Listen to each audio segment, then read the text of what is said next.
Pulau Bintan. Kalau Tuan ingin tahu, inilah kisah suku Sampan. Sampan dikayuh menuju hulu, hendak berlabuh di Pulau Bintan. Saya datang membawa kajang perahu, bercerita tentang suku Laut Bintan. Pada zaman dahulu, hiduplah suku laut di wilayah Melayu Lingga sejak tahun 2500 sebelum Masehi. Mereka disebut sebagai suku Sampan atau Sinomen. Mereka merupakan suku tertua yang ada di Kepulauan Riau. Suku lautnya adalah perompang yang berperan penting dalam kerajaan. Mereka merupakan suku tertua yang ada di Kepulauan Riau. Suku laut menjaga selat, mengusir bajak laut, memandu para pedagang ke pelabuhan kerajaan. Mereka sangat disegani karena merupakan pulau tangguh dan dipercaya memiliki kekuatan gaib yang hebat. Jika dilihat secara fisik, orang laut memiliki ciri-ciri fisik berupa yang raut wajah agak keras dan kulit agak gelap. Atas jasa-jasa mereka menjaga pesisir lautan, Sultanan Riau, Lingga, Johor, Pahang memberikan hak kuasa pada wilayah orang suku laut yang tertuang dalam sebuah catatan kuno yang disimpan di Pulau Penyengat. Hak adat itulah yang membuat suku laut berjaya dan berkuasa di wilayah lautan selama berpuluh-puluh tahun hingga runtuhnya kesultanan yang diakibatkan oleh politik adu domba Belanda. Dari tadi Kucuk selalu saja menyebut suku laut dan suku laut lagi. Nenek ini tidak tahu lah, Cuk, kira-kira di mana mereka agaknya sekarang. Sudah bukan, Cuk, kira-kira lebih tua nenek atau dia ya, Cuk? Masya Allah, sungguh terkejut saya. Rupanya ada juga nenek-nenek yang penasaran dengan cerita ini. Silakan dulu, Nek, saya akan bercerita banyak, termasuk kita pemimpin suku laut yang mempunyai putri bernama Pandan Berduri. Suku laut yang saya ceritakan tadi adalah suku bangsa yang bertempat tinggal di atas perahu dan hidupnya mengembara. Bahasa yang digunakan suku laut memiliki kemiripan dengan bahasa Melayu, sehingga digolongkan sebagai bahasa Melayu lokal. Kehidupan suku laut sangat menarik untuk dipelajari. Sebagai bangsa Melayu, sebagai suku pengembara, mereka memiliki sifat hidup yang berbeda dengan suku lainnya yang tinggal di darat. Laut melatih mental, membentuk karakter mereka, menjadikan kelompok masyarakat yang terbiasa menghadapi tantangan kerasnya hidup di lautan. Mereka sangat ahli membaca tanda-tanda alam. Mereka mengetahui angin berdasarkan arah mata angin. Jika angin bertiup sangat kencang dan kuat, mereka tidak turun ke laut lepas. Mereka lebih memilih menepi di pinggir pantai atau singgah sebentar di pulau terdekat.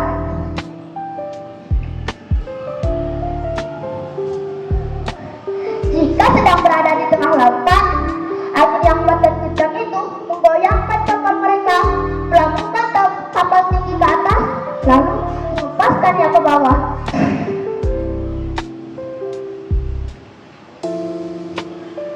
Allahu Akbar, Allahu Akbar, Allahu Akbar. Sungguh besar kuasa Allah. Masya Allah. Masyarakat suku laut kini memiliki beberapa pola hidup. Ada yang tinggal menetap di darat, sambil menetap, dan bahkan beberapa di antaranya masih ada loh yang bertempat tinggal di atas perahu panjang yang berlayar dalam kelompok kecil. Yang awalnya memiliki pola hidup nomaden atau berpindah-pindah tempat di wilayah lautan menjadi masyarakat lokal pesisir dan hidup menetap. Sampan adalah simbol identitas masyarakat suku laut. Tetapi tidak semua suku laut bisa membuatnya. Sampan terbuat dari kayu meranti. Bahkan sebelum mengenal paku, suku laut membuat sampan menggunakan pasak yang terbuat dari kayu, berfungsi untuk menghubungkan satu papan dengan papan lainnya hingga membentuk perahu. Kajang merupakan sejenis atap yang dipasang di atas perahu yang berfungsi untuk melindungi dari panas dan hujan. Tetapi kajang ini tidak mampu menjadi pelindung dari angin, badai, gelombang kuat yang menghantam perahu. Perahu menjadi rumah bagi masyarakat suku laut saat mengembara mengelilingi lautan. Biasanya dalam satu perahu kajang diisi oleh satu keluarga. Kajang terbuat dari daun nipah yang dianyam menggunakan rotan dan tulang pelepah. Daun kelapa yang sudah kering. Terlebih dahulu, daun dipanaskan di atas api agar layu. Setelah layu, daun akan dipanaskan dijemur di bawah sinar matahari agar lebih kuat. Setelah kering, daun akan dianyam menggunakan rotan dan tulang pelepah. Daun kelapa yang sudah kering berfungsi sebagai bingkai atau kerangka, menjadikan sebuah kajang yang kokoh dan kuat. Tahap akhir pembuatan sampan kajang adalah membuat dayung.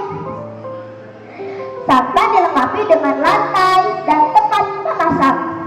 Di bagian dalam sampan dibuat bertingkat dua.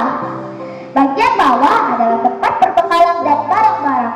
Bagian atas adalah tempat keluarga berkumpul, makan, tidur. Tempat memasak disediakan di dekat kuritan yang diberikan lantai khusus menggunakan tanah liat yang disusun dan diratakan menggunakan batu bata untuk tungku. Sampan kajang ini biasanya berukuran 8 meter.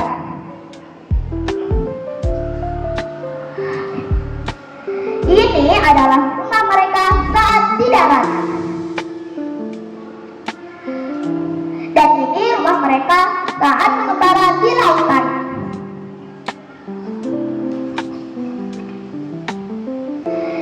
Ini adalah alat-alat mereka untuk memancing ikan, serta tak lupa dayung untuk menggerakkan sampan. Ketika musim angin utara tiba, suku laut akan berlabuh di darat selama 3 bulan.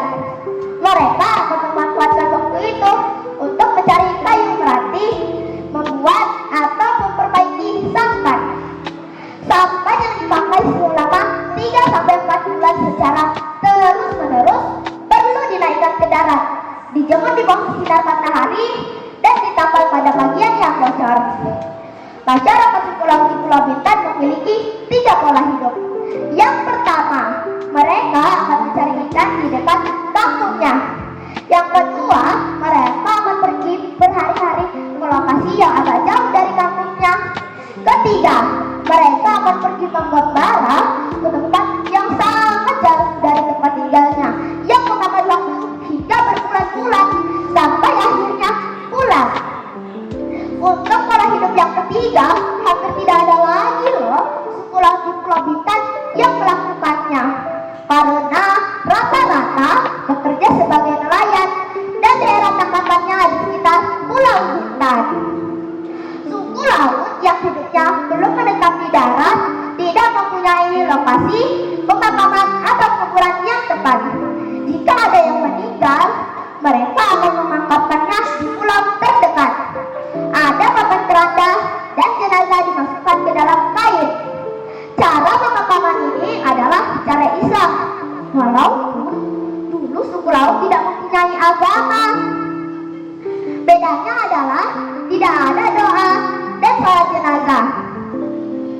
Sebagian orang menganggap bahwa suku laut adalah suku terasing, suku termiskin, tidak berpendidikan, pola hidup tidak sehat, pola hidup tidak bersih, menakutkan karena dipercaya masih mempraktekkan ilmu gaib, terbelakang serta tertinggal oleh suku lainnya yang ada di Kepulauan Riau. Banyak orang tidak mengetahui apa sih peran suku laut dalam sejarah Kepulauan Riau. Padahal Mereka memiliki sosok legendaris, sosok pemimpin yang adil dan bijaksana yang diceritakan dalam kisah Putri Pandan Berduri. Putri Pandan Berduri mengisahkan tentang Batin Lagoy. Ia adalah pemimpin suku laut. Suatu ketika, ia menemukan seorang bayi perempuan di antara semak-semak pohon pandan. Dari kejauhan, ia mendengar suara tangisan. Dalam hatinya ia berkata, "Suara siapa itu? Dari mana asal suara itu? Apakah itu suara orang minta tolong?" Lalu ia berfirman, "Baiklah, aku akan mencari tahu dari mana asal suara itu." Betapa terkejutnya Batin Lagoy saat melihat seorang bayi perempuan sendirian di antara pohon pandan. Ia pun membawa pulang bayi tersebut ke rumahnya dan menamainya Putri Pandan Berduri. Batin Lagoy merawat dan membesarkan Putri Pandan Berduri dengan penuh kasih sayang. Bertahun-tahun setelah itu, Putri Pandan Berduri pun tumbuh dewasa. Suatu hari, Batin Lagoy memanggilnya. "Wahai anakku yang cantik dan baik hati, ayah bercita-cita ingin engkau menjadi istri seorang Megat atau raja." Tentunya engkau tahu, Megat adalah nilai bangsawan Melayu yang diberikan kepada anak laki-laki yang ibunya keturunan raja. Lalu ia menganggukkan kepalanya.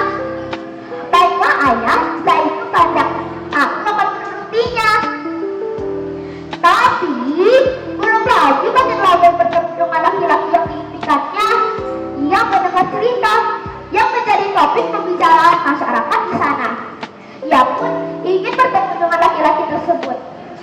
Saat ia melihat jenang perkasa, Batin Lagoy pun kagum dengan budi pekerti jenang perkasa. Ia pun meminta jenang perkasa untuk menikahi Putri Pandan Berduri. Padahal Batin Lagoy tidak mengetahui bahwa jenang perkasa adalah anak Megat yang pergi dari rumahnya. Akhirnya, jenang perkasa dan Putri Pandan Berduri pun menikah dan mempunyai 3 orang anak. Tak lama setelah menikah, Batin Lagoy mengangkat jenang perkasa sebagai batin atau pemimpin suku laut di Pulau Bintan. Karena jenang perkasa memerintah dengan sangat adil dan bijaksana, pada tentang sosok pemimpin itu pun cepat tersebar dan sampailah ke telinga masyarakat Pulau Galas di daerah Batam, kampung halaman jenang perkasa. Beberapa orang dari Galang menghadap jenang perkasa dan memintanya untuk kembali pulang ke Galang, membandingkan agama yang memerintah secara penuh. Saat orang dari Galang itu menghadap jenang perkasa, para penduduk Pulau Bintan pun tahu bahwa pemimpin mereka selama ini adalah anak Megat. Sekian cerita Diva. Terima kasih yang sudah mendengarkan dari awal hingga akhir. Sungguh cantik si anak darah, sambil berhias semuntung bunga. Orang tersilap untuk berbicara, kemari disusun maaf dicipta. Ada burung warnanya belang, ditangkap ternyata terbang. Jangan lupa nama saya Diva. Sampai berjumpa di lain cerita. Billahi taufiq wal hidayah. Wassalamualaikum warahmatullahi wabarakatuh.